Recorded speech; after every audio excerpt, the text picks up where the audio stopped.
Vamos a mostrarles algo único.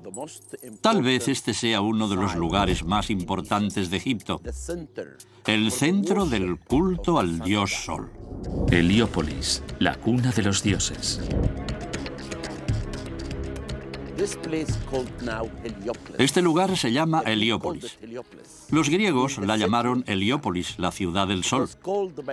El nombre que le dieron los antiguos egipcios era Un, y estaba relacionado con los 13 nombres del Bajo Egipto. Parece imposible que estemos solamente a 20 kilómetros del Cairo.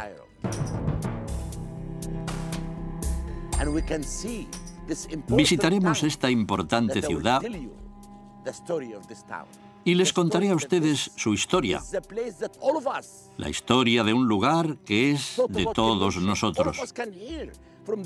Todos podemos aprender aquí cómo fue creado el mundo. En este lugar podemos aprender mucho sobre antigüedades, sobre el rescate arqueológico. Y hoy vamos a emprender otra aventura. Una aventura arqueológica. Durante varios siglos, eruditos y científicos llevaron a cabo su trabajo en Heliópolis. Mediante sus investigaciones, hicieron importantes avances científicos y culturales. Su trabajo hizo que la gente conociera más profundamente las leyes de la naturaleza y el mundo en el que vivían. Con el tiempo, nacieron varios cultos, incluyendo el culto al sol. En Heliópolis se construyó un templo magnífico dedicado únicamente a la adoración del sol. Desgraciadamente, no queda nada de ese edificio. Sin embargo, podemos tener una idea bastante acertada de cómo era observando el templo del sol de Abu Ghurab, ubicado cerca de Abusir, no muy lejos de El Cairo. No queda mucho de ese templo, situado exactamente en el centro de Heliópolis. Fue construido bajo el gobierno de Niuserre, uno de los faraones de la quinta dinastía. No obstante, no son los únicos restos que quedan en Egipto.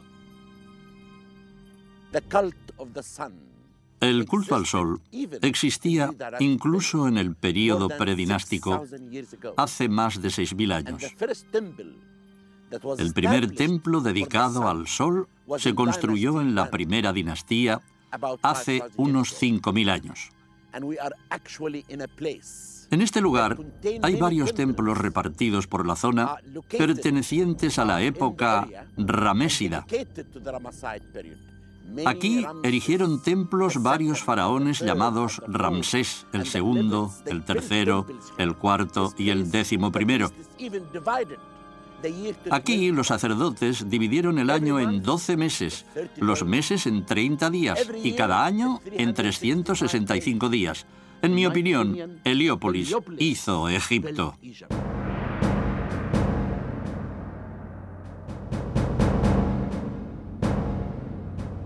Los antiguos egipcios no sabían exactamente qué era el sol y, sin embargo, intuían que era el origen de la vida. Por eso veneraban todas sus manifestaciones. El dios del sol, Ra, era la divinidad principal de su panteón. Era el dios del renacimiento y era representado de muchas formas. Al amanecer era Kepri, en forma de escarabajo. Durante el día era Ra, un hombre con cabeza de halcón coronada por el disco del sol. Y finalmente, en el ocaso, era Atón, con forma humana y coronado con la doble tiara. Sin embargo, los antiguos egipcios no solo estudiaban el sol, sabían dónde estaban exactamente los puntos cardinales.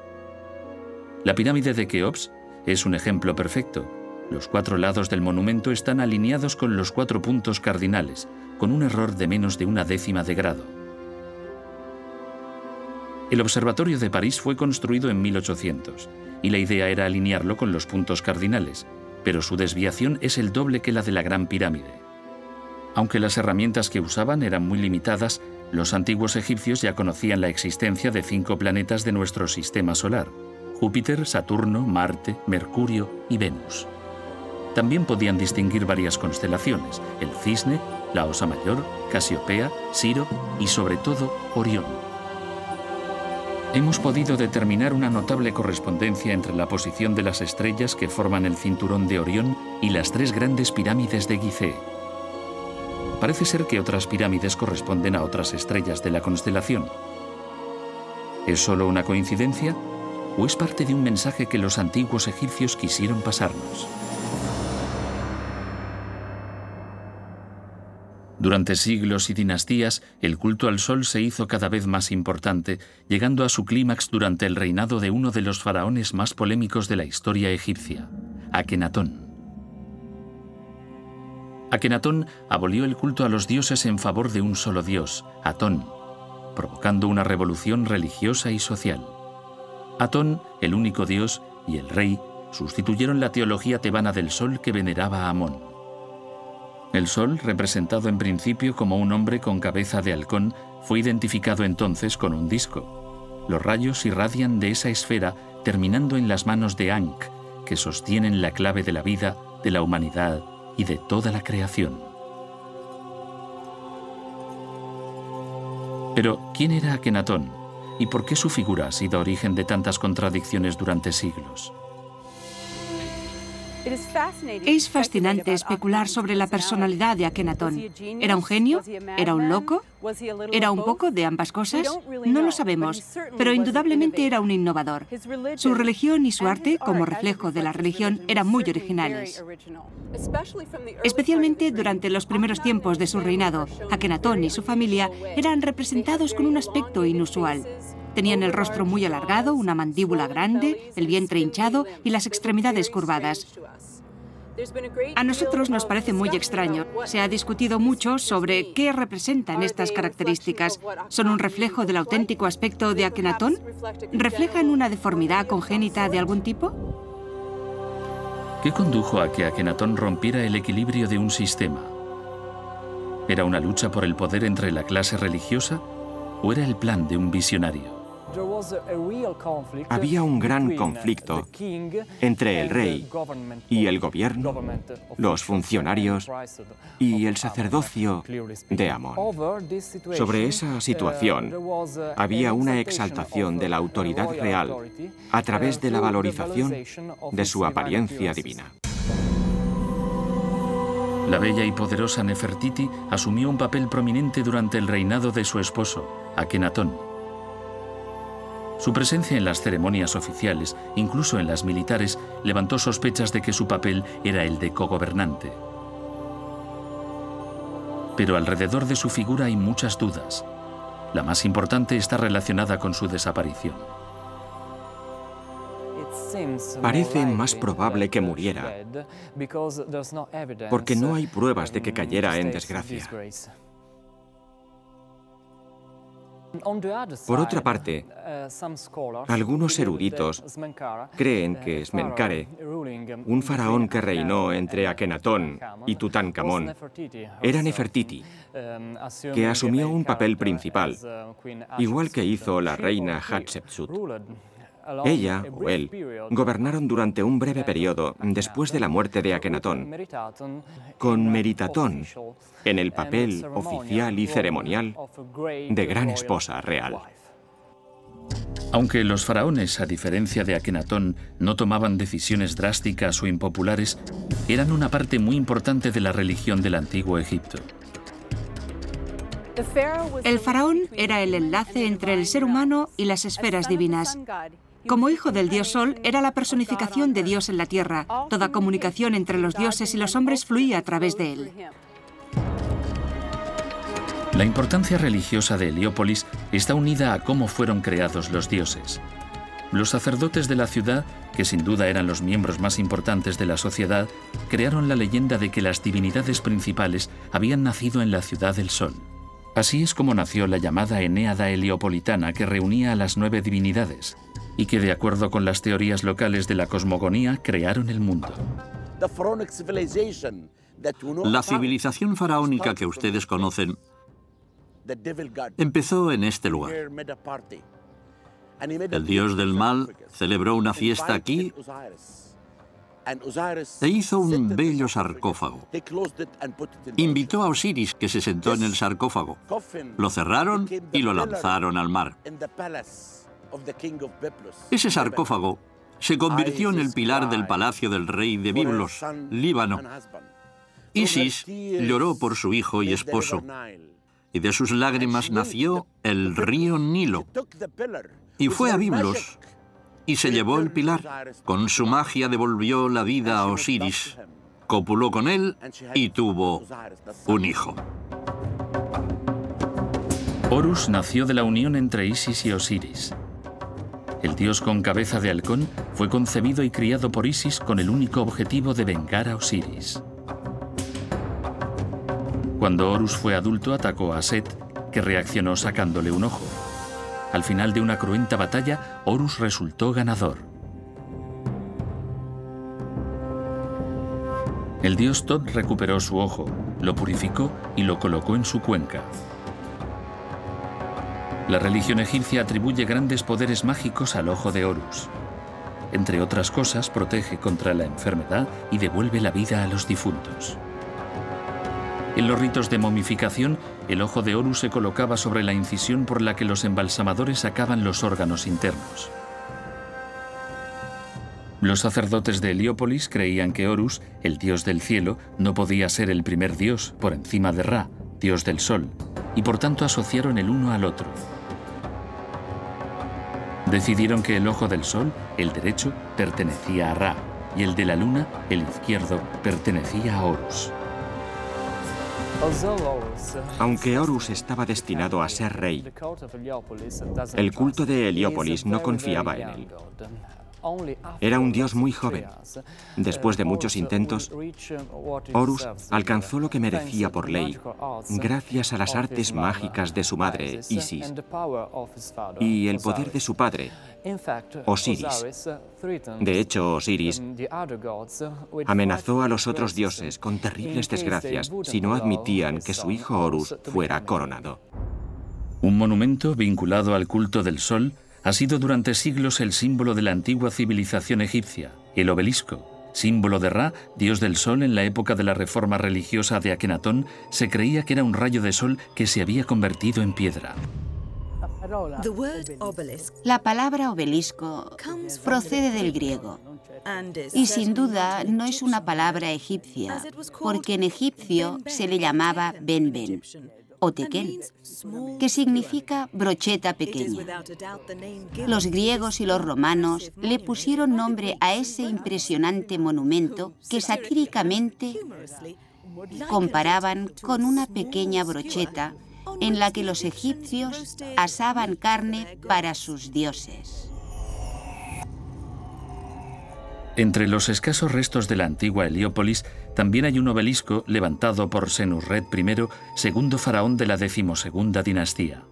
El monumento fue instalado en el año 1940 a.C. Mide algo más de 20 metros de altura y no es particularmente impresionante. Sin embargo, tiene una característica que lo hace único. Es el obelisco más antiguo del mundo. Pero ¿cómo construían los obeliscos? Se han elaborado muchas teorías sobre las técnicas utilizadas. El descubrimiento del gran obelisco incompleto en Asuán fue de gran ayuda.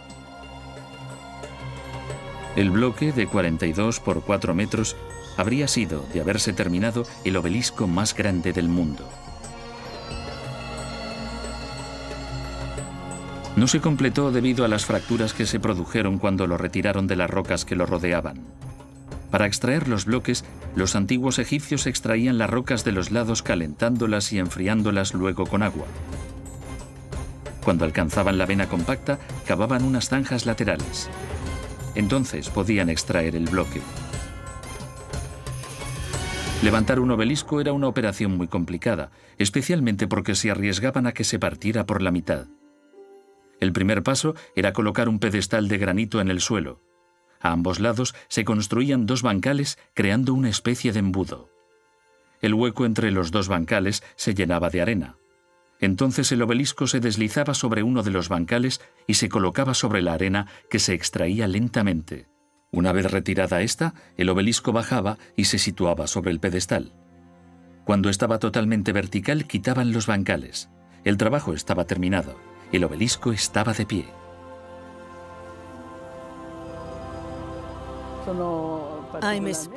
Me complace poder hablarles de la ciudad de Heliópolis y sus símbolos. mientras estamos ante el obelisco del jardín de Bóvoli de Florencia, que pueden ver detrás de mí. No fue hallado en Florencia, sino en Roma. El obelisco fue adquirido por un miembro de la familia Medici y lo colocaron en su villa romana, que ahora alberga la Academia Francesa. Y estuvo allí hasta que los Medici se marcharon de Roma y se llevaron consigo este importante monumento que erigieron en los jardines de Bóvoli. La fecha de construcción de este obelisco se remonta al reinado de Ramsés II, cuyo nombre y epítetos están grabados en la parte superior del obelisco, donde se le llama amado del dios Atón y señor de Heliópolis. Y por eso no tenemos dudas sobre su origen. Otros obeliscos también tuvieron origen en Heliópolis. 2 obeliscos gemelos, erigidos por Tutmosis III, gobernante de la 18ª dinastía, y conocidos como las agujas de Cleopatra, fueron separados. Uno ha estado en el Paseo Victoria Embankment de Londres desde 1819 y el otro se erigió en Central Park, Nueva York, en 1881. Otros 2 obeliscos, que originalmente estaban frente al Templo del Sol, se encuentran ahora en Roma. El obelisco Flaminio, que está en la Piazza del Popolo, fue construido bajo el reinado de Ramsés II y su hijo Merentá, y el otro, llamado el obelisco solar, se halla en la Piazza Montecitorio, y fue construido por orden de Psamético II, faraón de la 26ª dinastía. Aunque estos monumentos son característicos de Egipto, en Roma es donde hay más obeliscos. Durante las guerras se retiraron 13. Los emperadores romanos y los papas deseaban tenerlos en la ciudad eterna como símbolo de su poder. En Egipto solo quedan 8, principalmente en Luxor y Karnak.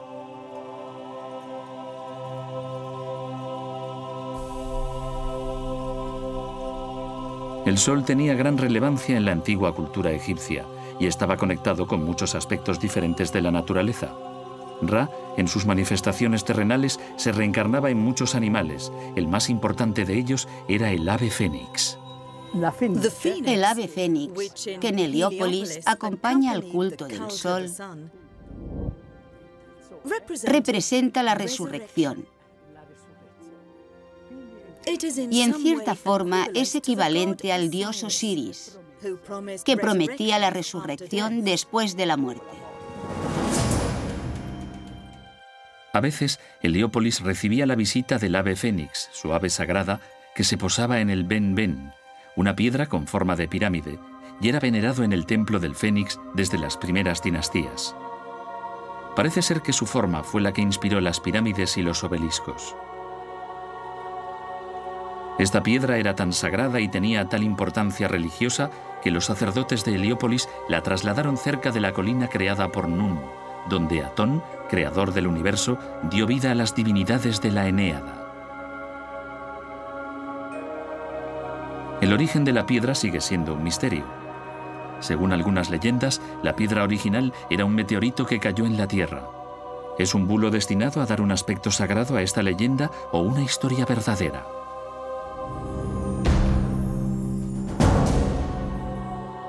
Heliópolis llegó a la cumbre de su gloria hace más de 4.500 años, durante el antiguo reino. Pero, ¿qué veían quienes la visitaban por primera vez? Es un lugar de estudio, la primera universidad de la Tierra. La sociedad estaba rígidamente estructurada. Los sacerdotes ostentaban el poder que casi era ilimitado. Además de dirigir el culto, los sacerdotes de Heliópolis eran astrónomos, responsables de seguir los movimientos de los cuerpos celestes y redactar el calendario de fiestas. El sumo sacerdote de Heliópolis era miembro de la alta sociedad, muy bien considerado por sus conocimientos y responsabilidades. En Heliópolis se construyeron muchos templos dedicados a las divinidades, y ese es el motivo de que la ciudad creciera tanto. La gran calidad de algunos monumentos que han sobrevivido nos da idea de que la ciudad era extraordinariamente bella. A 1 kilómetro del obelisco de Senusret I encontramos una columna hallada entre unas casas en 1980. Las inscripciones y los jeroglíficos nos suministran una importante información. La columna pertenecía a un templo levantado por Merentá, sucesor de Ramsés II. Tiene grabadas una serie de números que indican cuántos extranjeros había en la época del reinado del faraón. Las escenas, que algunos expertos creen que representan a los judíos huyendo de Egipto, son también de gran interés. Hace menos de un año se descubrieron accidentalmente los restos de un templo tan grande como los de Luxor y Karnak, y tan importante según los expertos.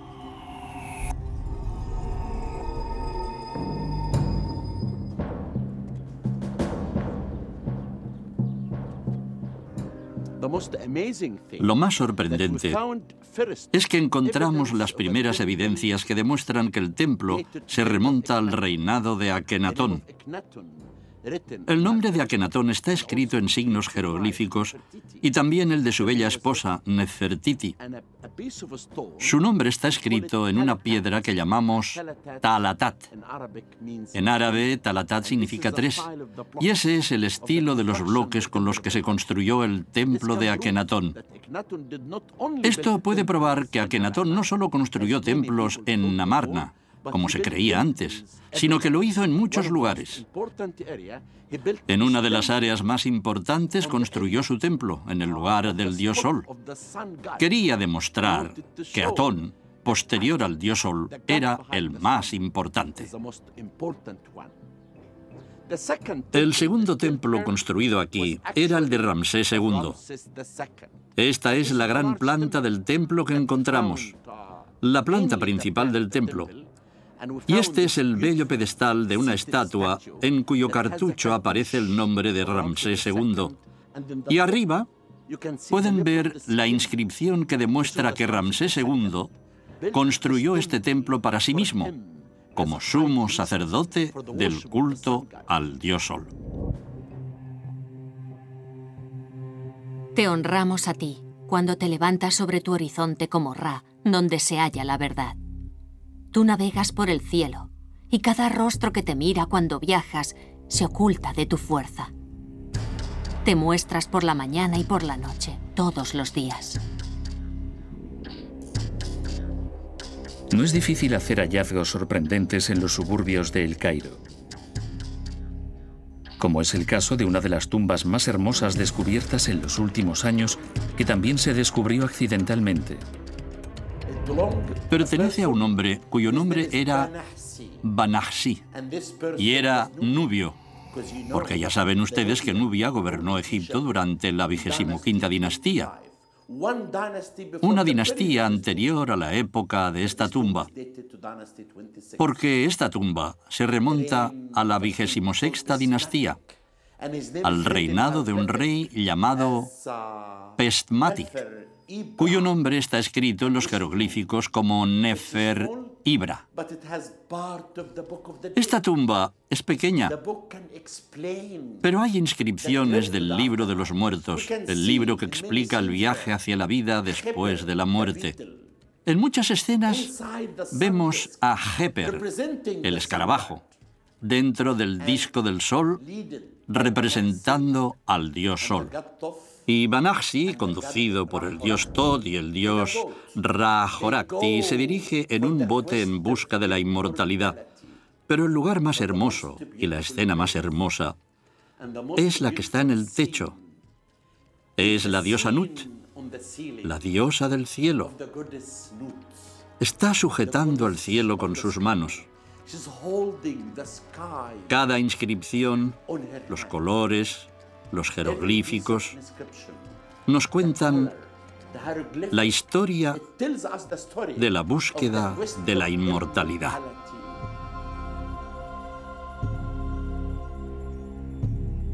Nut es la diosa egipcia del nacimiento y da la bienvenida a los muertos.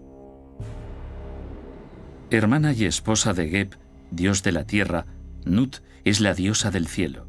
Los egipcios la representaban en posición arqueada sobre su esposo, separada por el aire, Shu.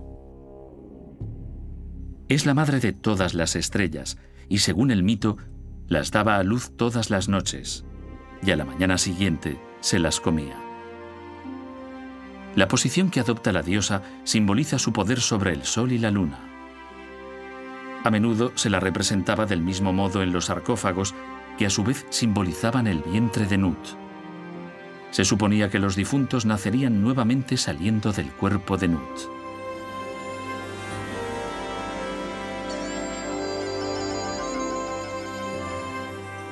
La ciudad antigua, una de las más grandes y más importantes de toda la historia egipcia, se oculta bajo la expansión incontrolada de los suburbios de El Cairo. Eso hace muy difícil excavar en busca de cualquier tesoro que todavía se halle bajo tierra.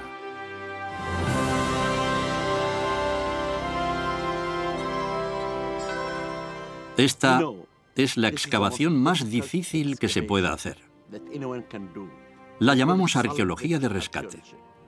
Recientemente hemos descubierto una tumba bajo una casa.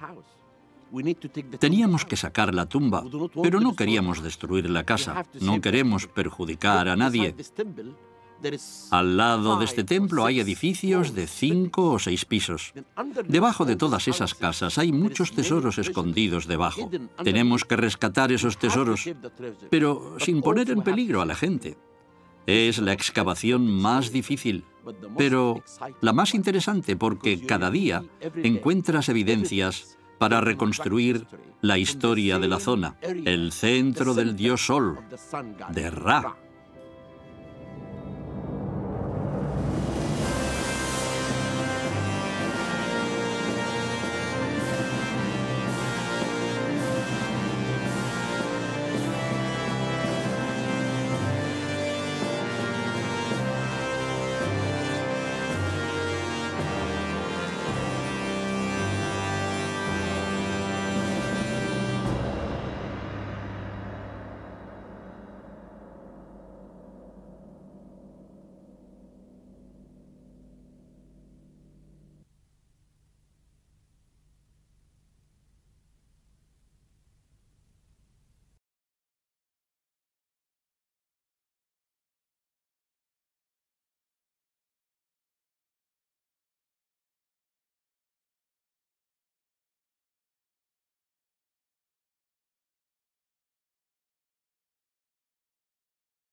Creó el mundo de un monte.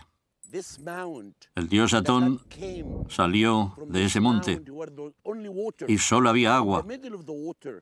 El monte estaba en medio del agua y el dios salió del monte para crear el mundo.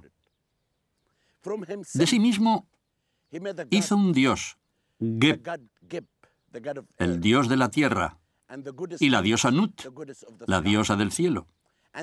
Estos dos dioses tuvieron 2 hijos.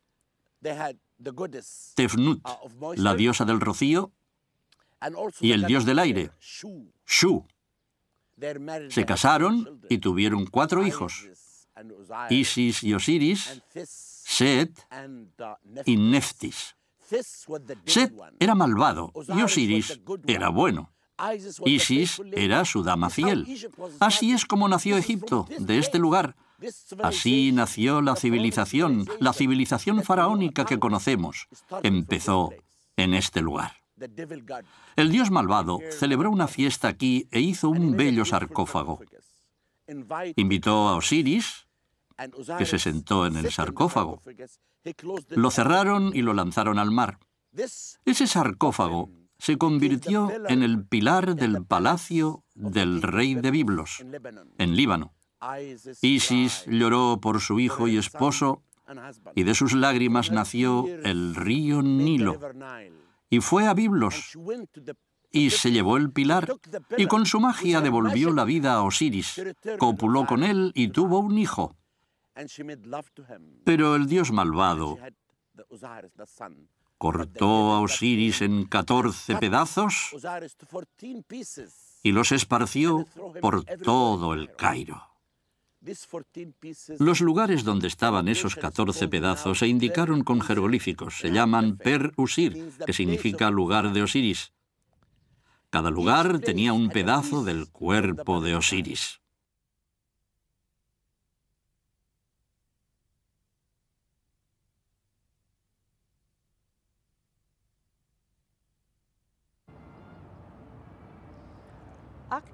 Akenatón, conocido como el faraón hereje, vivió durante el Nuevo Reino, la época dorada de Egipto. Subió al trono como Amenhotep IV. Su nombre honraba a Amón, que era el rey de los dioses. Sin embargo, cambió su nombre por el de Akenatón en honor del dios a quien veneraba por encima de todos los demás, Atón, que era el disco del sol. Artísticamente, Atón es representado como un círculo cuyos rayos se expanden para dar la vida a Akenatón y a su familia, incluyendo a la bella reina Nefertiti. Akenatón estaba totalmente consagrado a la adoración de Atón e incluso construyó una nueva ciudad dedicada enteramente a su culto, Tel el Amarna. A finales de su reinado, Akenatón ordenó que fueran cerrados los templos de otros dioses y que se borraran sus nombres de todos los monumentos. Esta prescripción fue especialmente dura con el dios Amón, que había sido el rey de los dioses. Con estas acciones, Akenatón se convirtió en el primer monoteísta de la historia del mundo. También le dio fama de hereje. La revolución religiosa de Akenatón no duró mucho tiempo.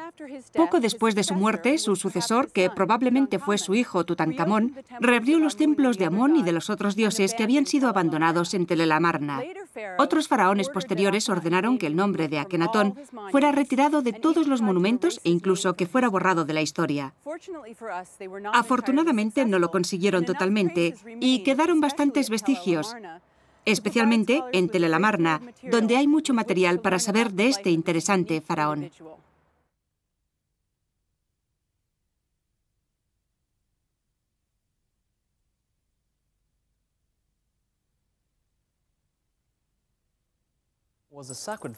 Era un fetiche sagrado venerado en la ciudad de Heliópolis. Representaba la colina que emergió de las aguas primigenias, el Nun, y donde vivía Atón. Es posible que fuera el prototipo para algunos monumentos, por ejemplo, las pirámides y las capillas donde se veneraban las estatuas.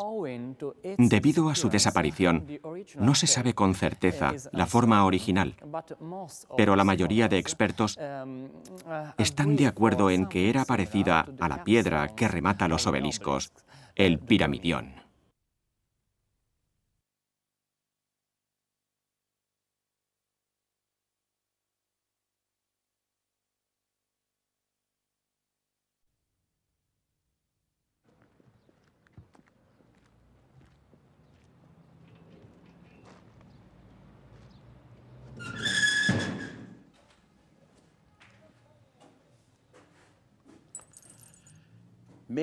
Tal vez esta sea la tumba más bella que puedan ver. Vamos a entrar en una tumba que, aunque vengan a Egipto, no podrán visitar.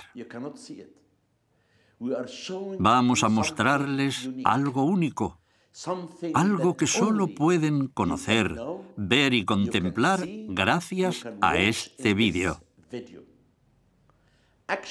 Conocemos las tumbas del Valle de los Reyes, las tumbas perdidas de Tebas, las tumbas en Saqqara. Pero es increíble que entre las casas del centro del Cairo se encuentre la tumba más bella recientemente descubierta en Egipto. Y voy a llevársela a su casa para que la contemplen. Es pequeña, pero única. Pertenece a un hombre cuyo nombre era Banahsi y era nubio, porque ya saben ustedes que Nubia gobernó Egipto durante la 25ª dinastía, una dinastía anterior a la época de esta tumba, porque esta tumba se remonta a la 26ª dinastía, al reinado de un rey llamado Peshmatik, cuyo nombre está escrito en los jeroglíficos como Nefer Ibra. La historia del descubrimiento es asombrosa y nos demuestra que esta zona es importante. Los abogados de El Cairo compraron este trozo de tierra. Pagaron 50 millones de libras egipcias, unos 8 millones de euros.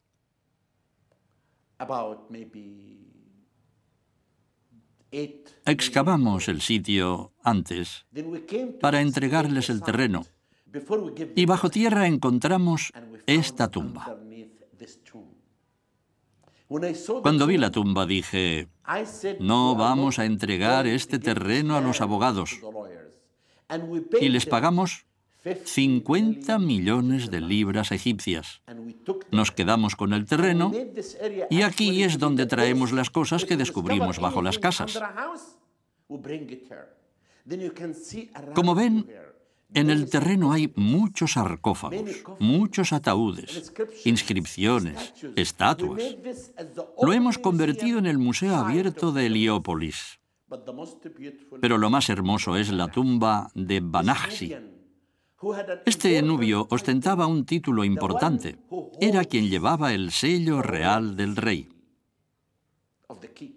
La 26ª dinastía fue un periodo muy importante porque los egipcios regresaron al arte egipcio, al arte del antiguo reino, al arte del nuevo reino. Y esta tumba es pequeña, pero hay inscripciones del libro de los muertos, el libro que explica el viaje hacia la vida después de la muerte. En muchas escenas vemos a Heper, el escarabajo, dentro del disco del sol, representando al dios Sol. Y Banahsi, conducido por el dios Tot y el dios Ra-Horakhti, se dirige en un bote en busca de la inmortalidad. Pero el lugar más hermoso y la escena más hermosa es la que está en el techo. Es la diosa Nut, la diosa del cielo. Está sujetando el cielo con sus manos.